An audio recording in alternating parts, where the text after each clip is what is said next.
Hello. Okay, so I am back at the park that I was at yesterday that has amazing views. It's a bit of an elevated park. I did take a video today. Maybe I will attach it to this video. Like I said, I'm in San Francisco right now, and I kind of just felt guided to come sit up here yesterday and today and just sort of do like what I like to call auric key code transmissions. And I really just sort of tune in the moment and see what is like my guidance coming through. I guess you can say it's sort of like my way of doing like ritual grid work from different places that I have been traveling off and on for the last like few years in a bit of a nomadic way. And I was doing this before that as well, even when I would travel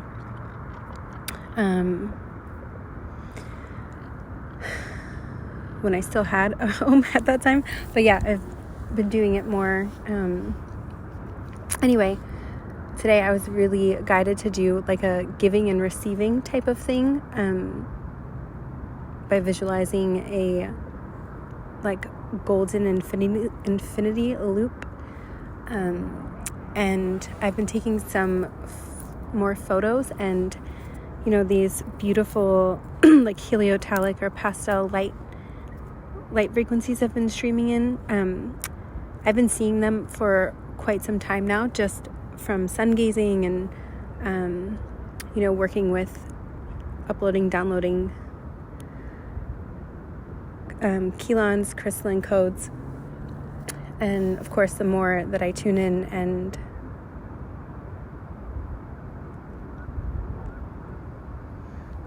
practice, show up, the stronger it gets. And so, yeah, perhaps this is something that you're interested in, or maybe you do this as well. So please feel free to share how it comes through for you, or if you have any questions. But yeah, so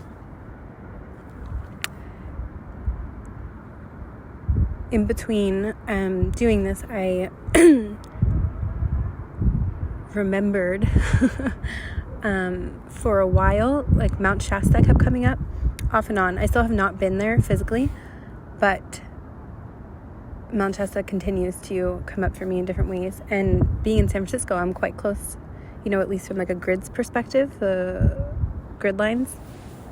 And so I was sitting up here and, you know, just sort of asking to be shown why that's been coming through, anything about this part of the land, you know, because from this view I can see the water and the mountains.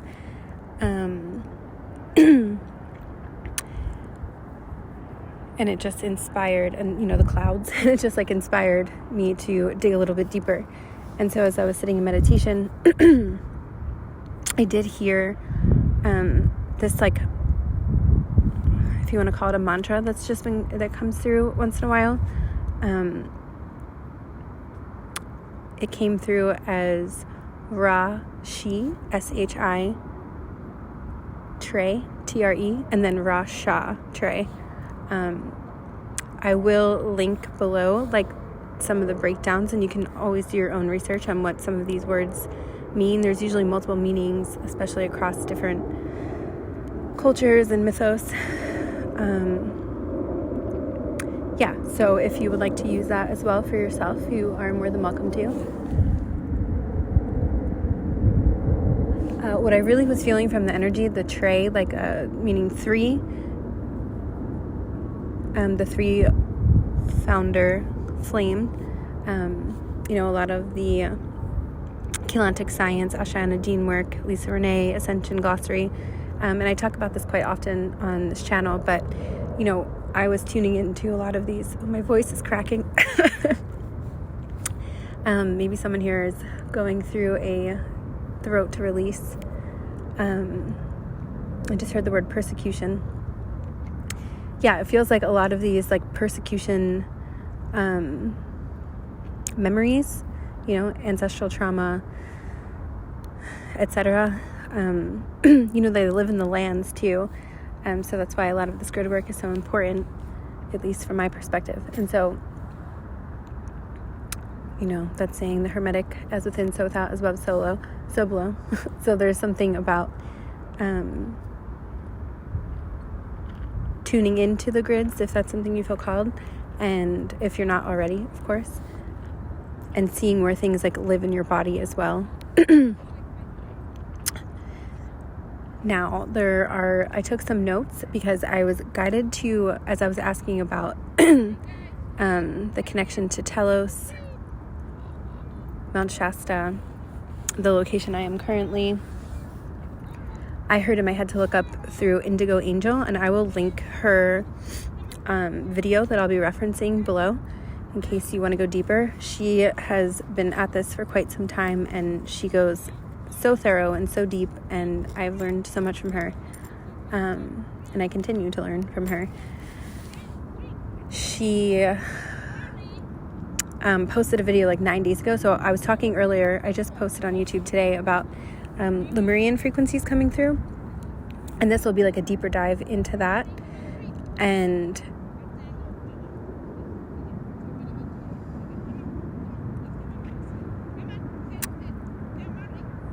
one of the videos, I like scrolled through her list to see which one like sparked my angelic spotlight, as my previous mentor used to say, and it was the video about Mu, and I clicked on it and it was 110 likes. So when I liked it, it was 111 likes. And like earlier today in the last transmission that I just posted, I kept talking about all these numbers coming through. It's like so crazy. And then when I was walking here, I saw 777. There's that number 23 again. The number 23 came up about in the video relating to the chromosomes and the Pleiadians, but I'll get into that. Because in the last video I was talking about how I kept seeing the number 23, and I didn't even realize when I was finished recording it was 23 minutes. So definitely Lemurian, Pleiadian essence coming through very strongly. And I will do my best to sort of tie some of these things together.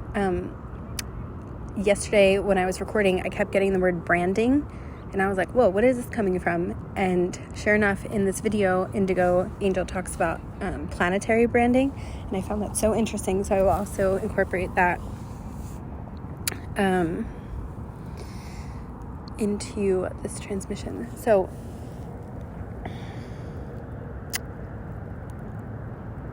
I want to just take a second and sort of take a breath and recenter the energy, because so much is coming through, and I was getting a little bit like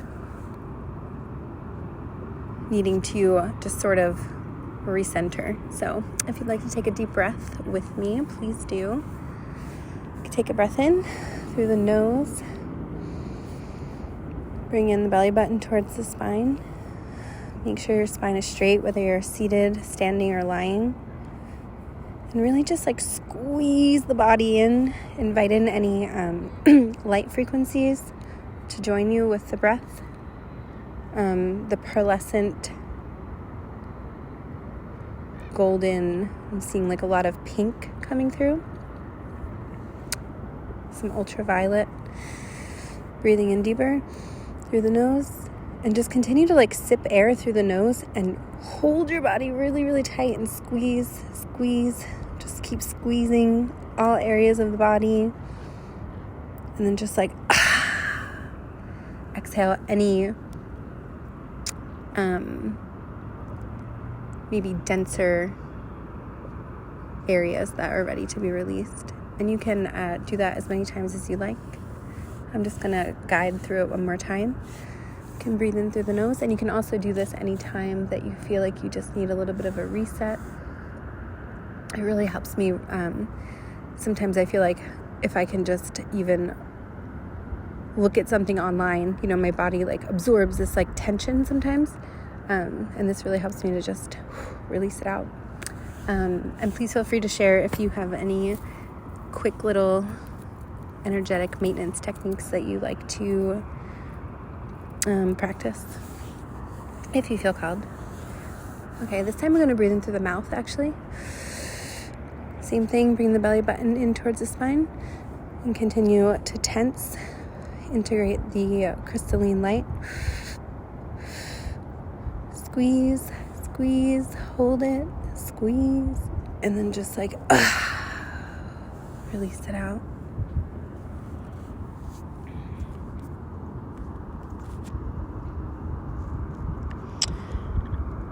Okay, so some of the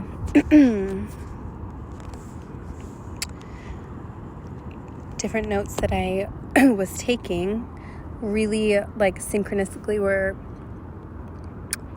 different dreams, memories,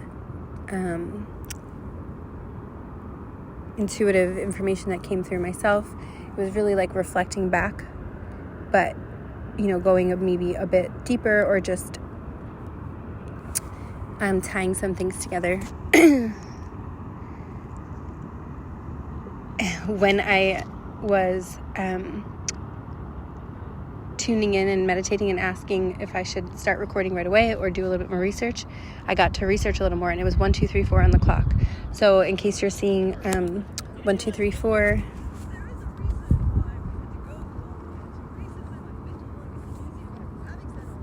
I'm trying to, 1 second. Yeah. 1, 2, 3, 4. Oh, there's people walking by, so it might be loud for a moment. I was talking about distractions earlier, so there could be also something about that. These slight irritants and distractions that are just sort of popping in. Not implying that these people are irritants or distractions. That's like the energy that I just got again. And so anyway, yeah. 1, 2, 3, 4. So, you know, continuing to take steps, and like I was like explaining that I was starting to feel that energy of like, oh my god, all this information's come in, I need to hit record right away. And it was like, whoa, hold on, slow down for a second. Do you hear that beeping in the background? And it was 1, 2, 3, 4 on the clock, like I said. So anytime you see that number, it could be a reminder to, you know, not rush, take one step at a time, and perhaps maybe there's something to go deeper with in research or just letting something marinate a bit. I'm also seeing like 4, 5, 6, like any sequential number sequence. And it's actually 1:11 on the clock right now, so that number has been coming up a lot. And for me, it's like a very deep, like thoughts are speeding up manifestation number where things are starting to rapidly increase. Especially your thoughts, intentions, prayers, etc., invocations.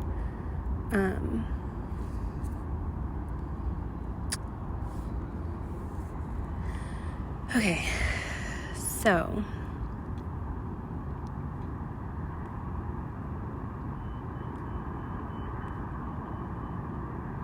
and with that mantra that came through, the Rashatre and Rashitre, 12:22. It was 12:22 on the clock when that came through. I looked down and saw that. So 12:22, if you're seeing that or if you start, what I'm getting from that is like there is an invitation to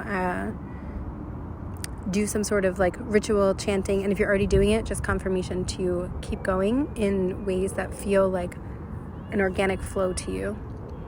And speaking of the word organic, so a lot of what this transmission felt like it was going to sort of tap into, I talk a lot about the unconditional love template, the high heart, the thymus, anchoring that in from the organic ascension timeline perspective,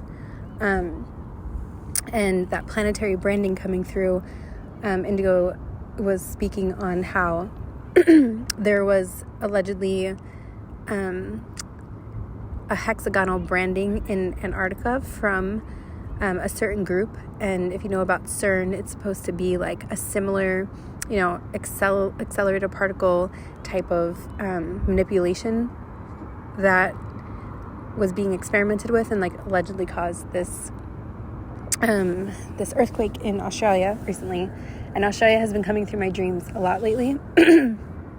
And so, yeah, of course I cannot like 100% prove this. I just like to bring up these things because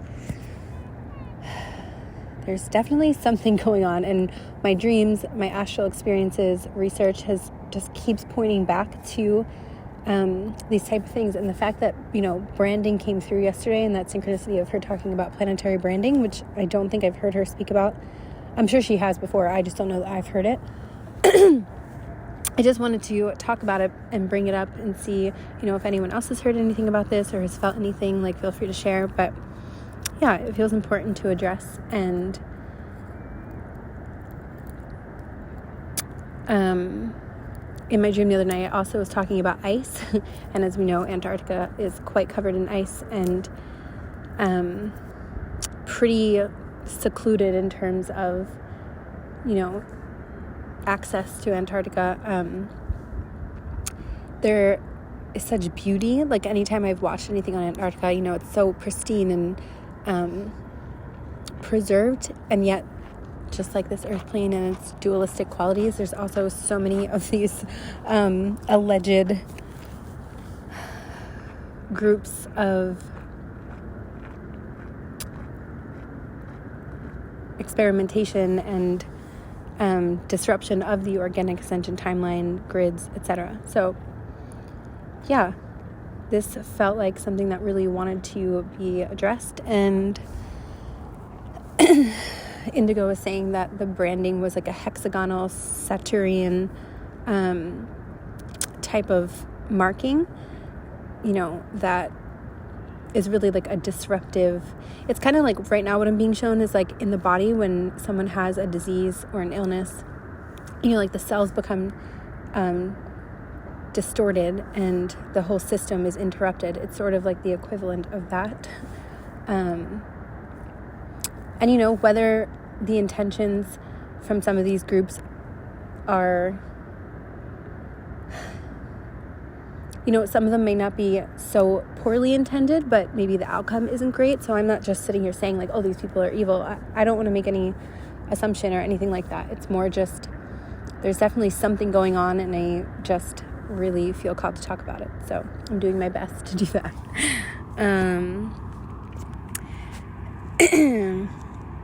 Okay, so there were a couple dreams lately that have been resurfacing as memories for me, like that I've had over the last few years.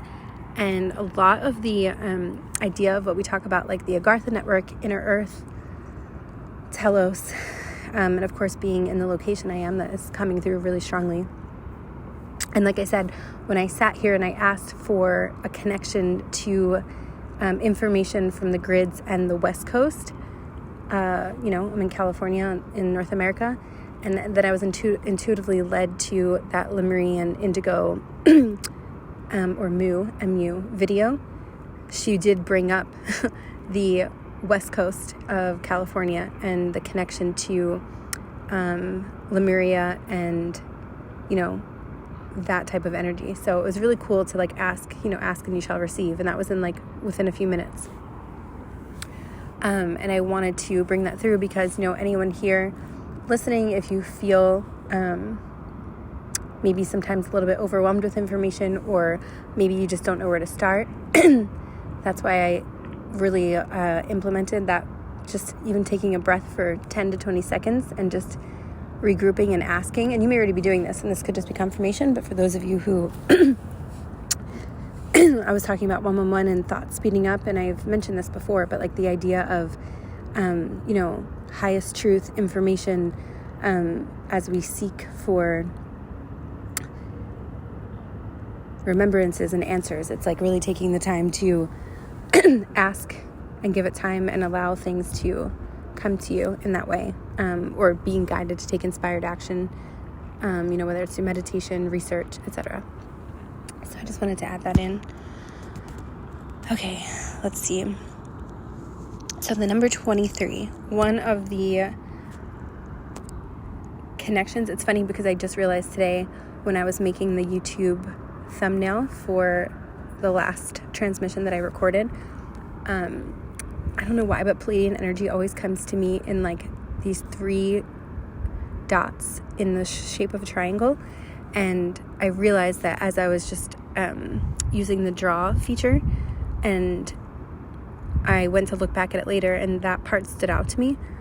And there were other Pleiadian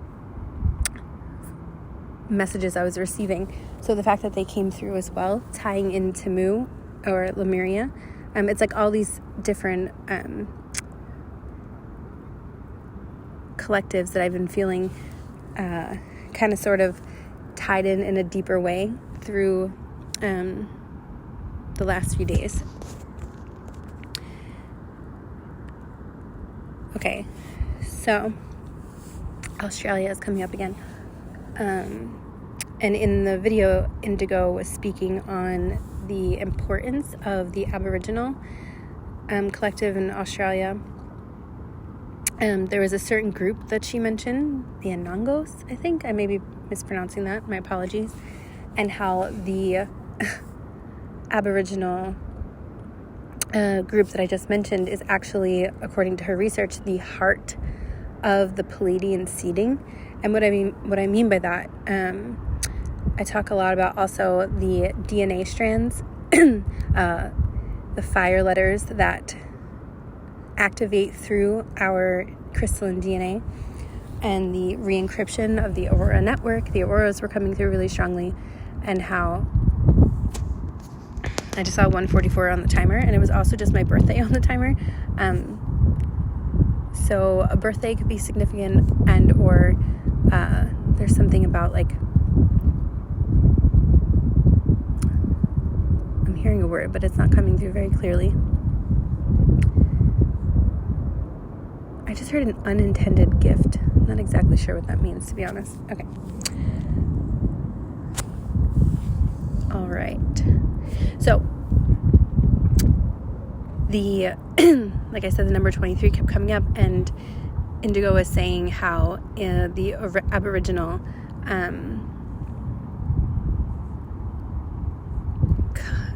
group being the heart of the Pleiadian seeding, and how this Pleiadian seeding allegedly predated Lemuria or Mu.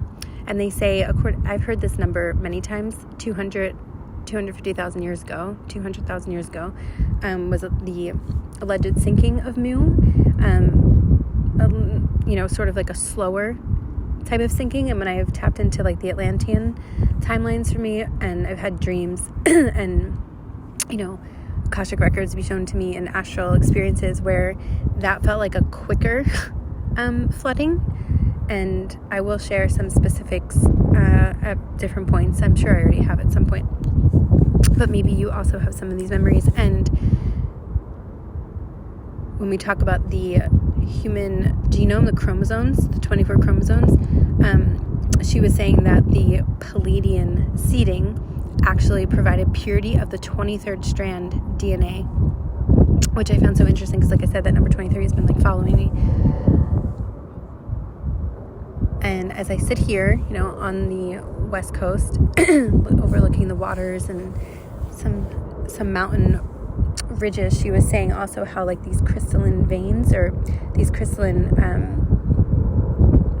grids that run through very heavily through these mountain ridges and regions, like really carry a lot of these like crystalline energetic templates, which I also have felt and heard before. That just sort of corroborated what I already intuitively felt and have come across.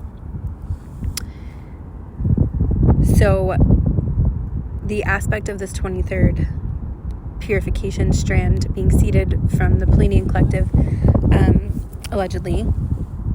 Now when we talk about Pleiadian, that's a whole other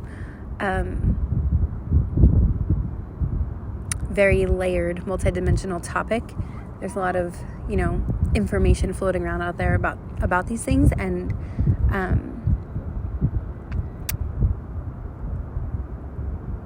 when we talk about like star connections, communications, it really seems to reflect the internal initiated consciousness of the person, is what I've been finding. So it's like there's like this continuing evolution of this cosmic consciousness coming back online.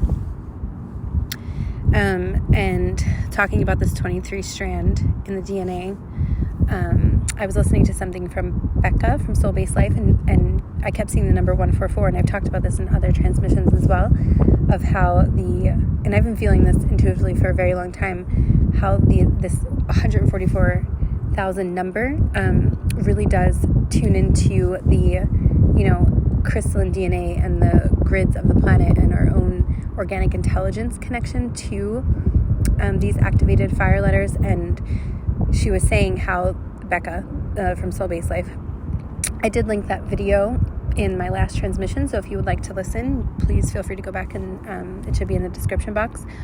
And just this, fire letter activation of when she was talking about like the 12 tribes, which of course takes me back to the Essenes, the 12 tribes.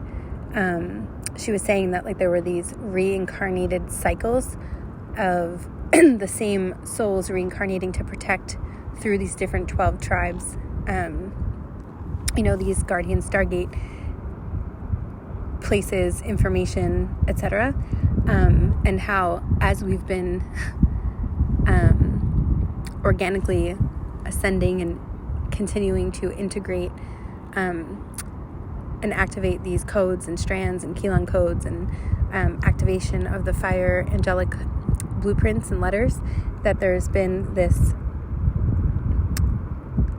integration process where, we can access this information more easily now that we are more activated, without having to, be broken up into these tribes. Like those of us that are sort of on the precipice of this new paradigm that we'd like to call it, or whatever you want to call it,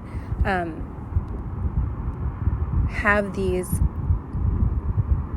that aurora re-encryption, these fire letters that are embodying the original angelic crystalline blueprint. So it's pretty fascinating stuff to me anyway, and if you're listening, maybe to you as well. And to see where, potentially the Pleiadian seeding sort of came in. To me, it feels it's funny, I'm seeing 3 birds fly by me as I say this. It feels pretty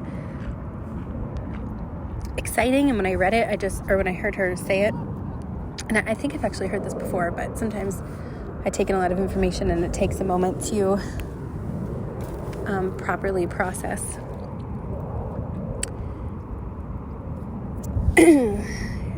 Let's see. Now, diving a little bit deeper into that, I also wrote down from the 23rd strand of the purification in the DNA, there's an indigo core essence of the Lemurian celestial blueprint. Coming after Mu, that slowly sank, embodying this like spiritual core essence about 200,000 years ago from a linear perspective.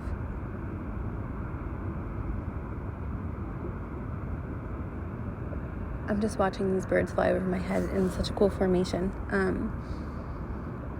It's making me think of, this has been coming up so much lately, the pixelation in like pixelated particles in the movie Willy Wonka, when they go into that one room and, push a button and all of a sudden all these particles and they basically like teleport. I was just talking about this in a different transmission, but star forts were coming through a lot. And they say in the time of Lemuria there were these star forts where things like teleportation, telekinesis, telepathy, etc., were sort of practiced and reinitiated through different, passed down lineages.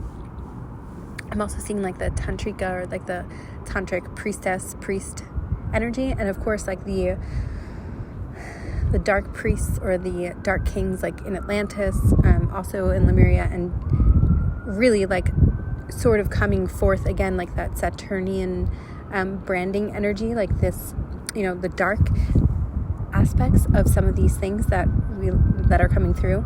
And of course, I always reference this guy because I love this book. Bob Frissell, in his book, I talk about this book quite often. Nothing in this book is true, something, but it's the way it is, something like that. Anyway, I remember one of the things that I love so much about that book, because I always, again, felt this intuitively myself, that yes, there's like, these different agendas that come through. The more I dive into this work, like the Seraphim or the Elohim, the Anunnaki, the Anuhazi, the Terranusium, there's all these different people talk about like some of the more known darker agendas. Maybe someone's from New York or going to New York, because I don't know, that reminded me of like how people in New York add R's where it's not spelled, but then they take off R's, like Peppers instead of peppers, but then I don't know, so maybe there's something about New York coming through. But anyway, especially like upstate New York. And I was seeing like Rhode Island, Long Island, the Long Island Railroad. I don't know why I'm saying this, but yeah, anyway, so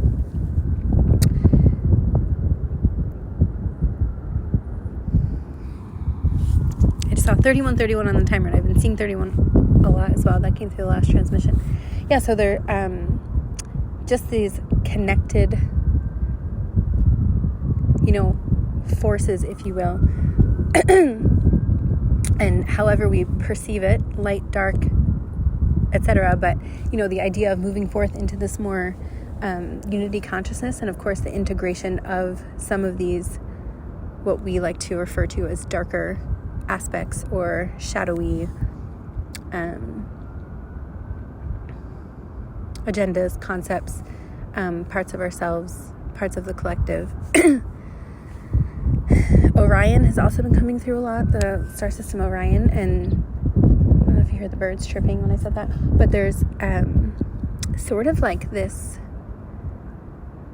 and again, if we take, like, there's so much about like spiritual warfare and these different wars that have happened, and whether it's literal, metaphorical, both, kernels of truth spread throughout. I do take sort of some of the messages or moral of the story type of things from it, and try to apply it internally the best I can, and continue to allow for cellular detoxing and changing and memories coming up and integration and feeling through it. For myself, for, as we like to say, the ancestors, in our 15-dimensional time matrix, there has been, like I said, multiple agendas and infiltrations, etc. And yeah, this is, for me, like, again, coming back into that unity consciousness, embodying sovereignty, the embodiment in general of some of these more like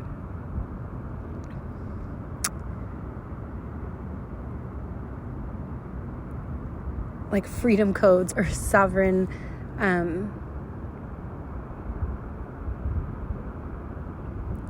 states of being. And it's interesting because when you think of sovereign, it's like, being like emancipation, completely being in some sort of your own, what's the word? It's not really coming through right now. It's like, even when we step into our sovereignty, like, we're still connected. So it's like, it's kind of an oxymoron in some way, but yeah, not an oxymoron. I meant to say a paradox. But that's okay.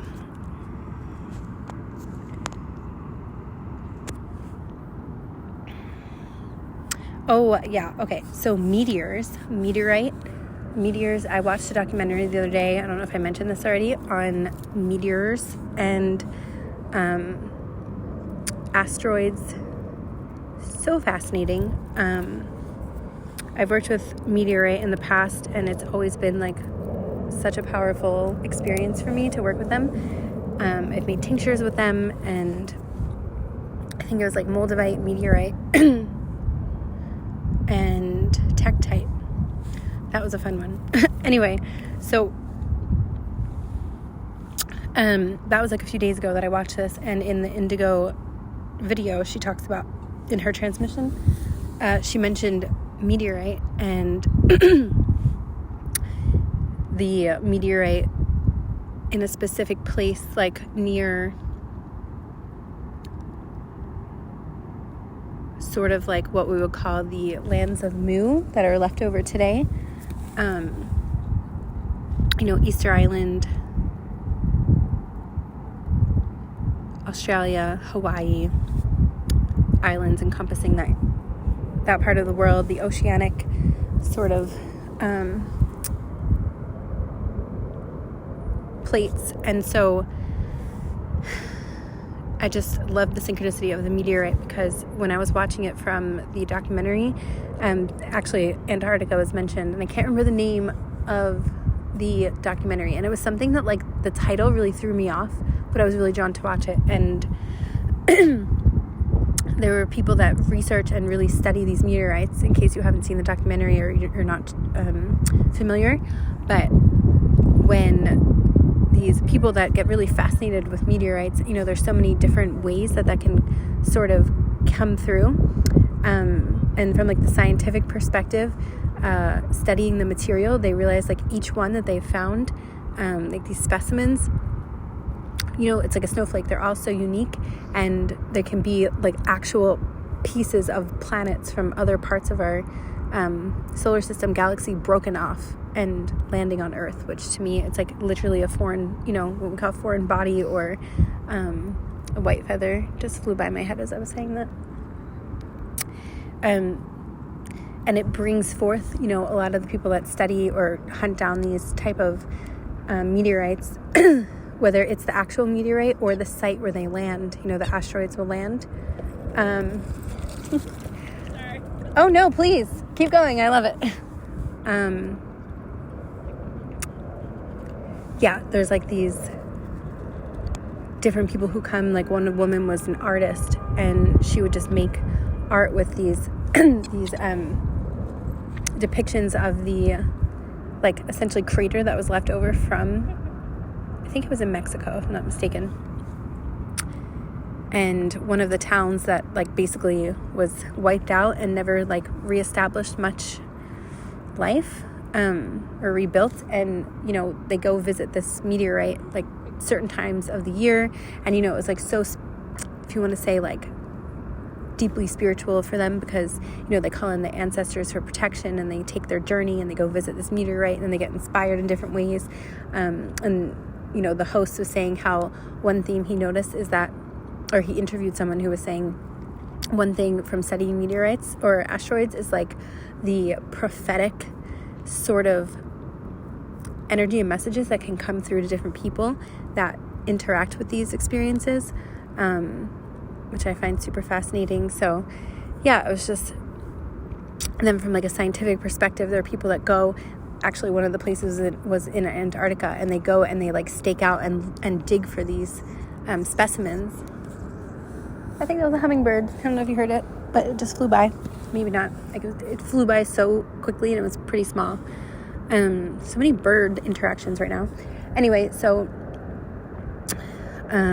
yeah, Angelic Realities, that book keeps coming through. I need to listen to that again. But back to these meteorites, or asteroids that hit, and then the specimens that are left over. There were some found in Antarctica, and the people that they found it was like so emotional for them. There was like tears, and it's just so cool to see how these emanations of layers that come through in different ways from these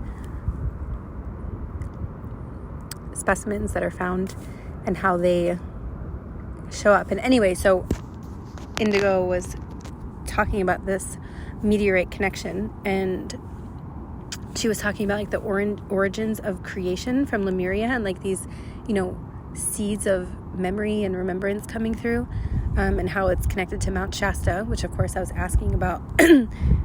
Telos, Mount Shasta, the West Coast, and that's where she addressed it, connected to these like ripples through the grids of memory. And she was saying that one of the importance of the beings coming forth from the Aboriginal Australia groups and different places, through Fiji and Hawaii, et cetera, like eventually these Aboriginal peoples or indigenous peoples made their way. She was even saying from how we got like Native Americans that, she used the word displaced through to the West Coast. And then, they brought their traditions and seedings along this coast. And of course, more into America over time. So I thought that was a really interesting connection. She also mentioned the Mayans and the Yucatan, which I've also heard before. And of course, now I'm connecting that one of the places in Mexico in the documentary was mentioned for the meteorite. So yeah, it's just like these connections that are starting to come through. And something, when I was listening to her research, I paused because I felt like I was receiving something about the DNA strands and how, these Aboriginal peoples that were in the places we've been speaking of, Australia, like the oceanic plates, and then allegedly if they actually were displaced over here or came over here, it's like in a lot of Asha Anadine's work, she talks about the different, and Dolores Cannon talks about this too, like the waves of volunteers, how there's different waves of ascension seeding, through the DNA, through the consciousness. And so if these beings were in that part of the world and then coming over here, it's like the next octaves of consciousness of our, of the fire letters being sort of switched on, if you will, the Aurora re-encryption, spreading around the planet and through the crystalline grids of the earth, receiving the star bathing crystalline grid codes, the sun, the solar energy, this whole alchemical process of, it's like how the kundalini on the planet will shift every so often. It's like the people also is what I'm being shown to integrate and activate, like these auric key codes I was talking about, like receiving and giving from different parts of the land, etc. I mean, it may not like have looked that great because, things can happen that seem maybe in a violent way or harsh or maybe in not the best way. So I'm not like sitting here saying or ignoring that. It's just sort of something that came through. Okay.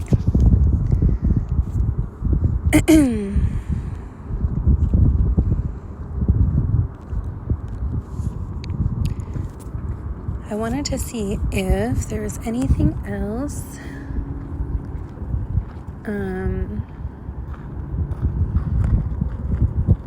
Yeah, I think I'm actually going to end it here.